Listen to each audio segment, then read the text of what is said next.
A constitution, it's more than just a dry legal document, right? At its core, it's a promise. And the Constitution of India, wow, that's one of the most ambitious promises any nation has ever made to its people. So what exactly is that promise? Let's dive in and take a closer look. And it all starts with these incredible words. I mean, listen to that. That's not just legal jargon. That's pure poetry. It's a vision statement setting out exactly what kind of nation India was aiming to be, right from day one. Okay, so you have this amazing, grand vision, but how do you actually make it happen? How do you turn those words into reality? Well, you build a framework, and that's exactly what we're going to talk about today. It's like a blueprint for a better future, and it's built on 3 core pillars. So we're going to get to those 3 pillars, I promise, but first, let's talk about the soul of the Constitution. That's really what the framers thought of it as. It's this combination of the preamble, the rights, and the guiding principles for the state. This is the moral compass, the beating heart that gives life to the entire thing. And you have to remember the context here. It's absolutely crucial. We're talking about a brand new nation, right? Just emerging from centuries of colonial rule. It was facing massive, massive challenges. Unbelievable poverty, deep, deep social inequality. And most people couldn't even read.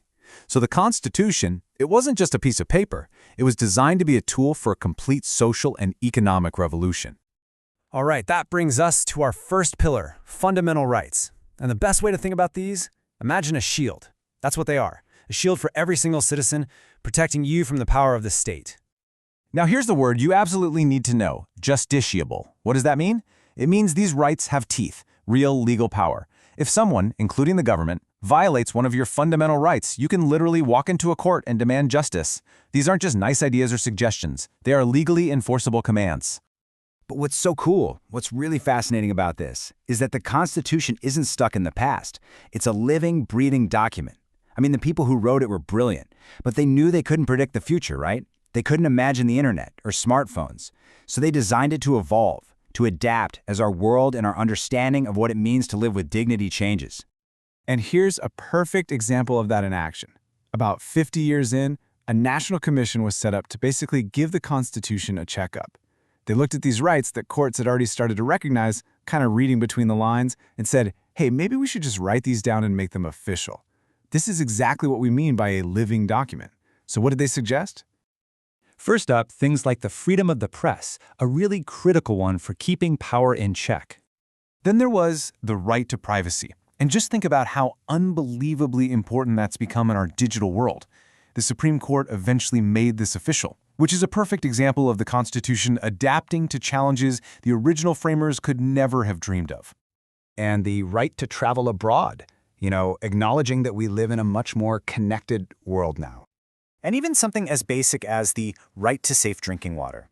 This really shows how our idea of a dignified life grows over time. It's not just about political freedom, it's about the very basics you need to survive.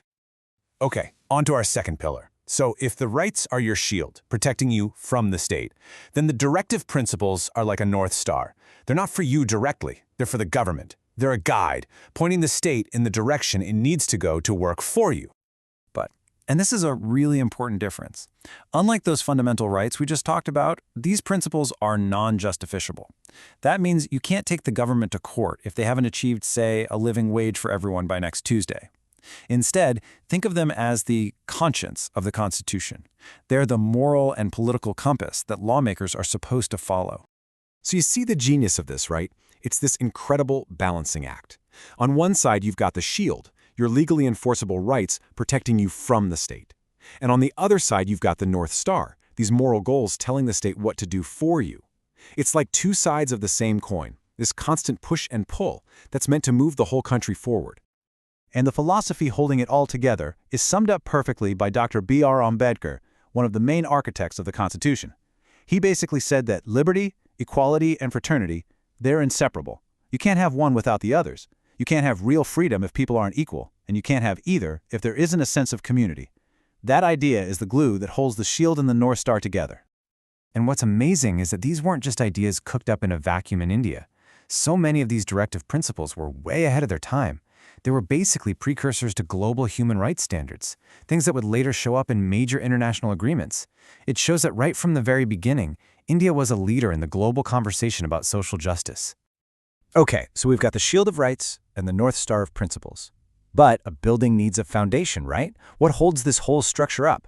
Well, that's our third and final pillar, fundamental duties. This is where you come in. This is the citizens' part of the deal. Because this whole promise, it was never meant to be a one-way street. It's not just about what the country can do for you, it's also about what you can do for the country. These duties were actually added later, in 1976, to make a point. A democracy only works if people are actively involved. It's a powerful reminder that all these rights and freedoms depend on our shared commitment to them. And these duties are pretty profound.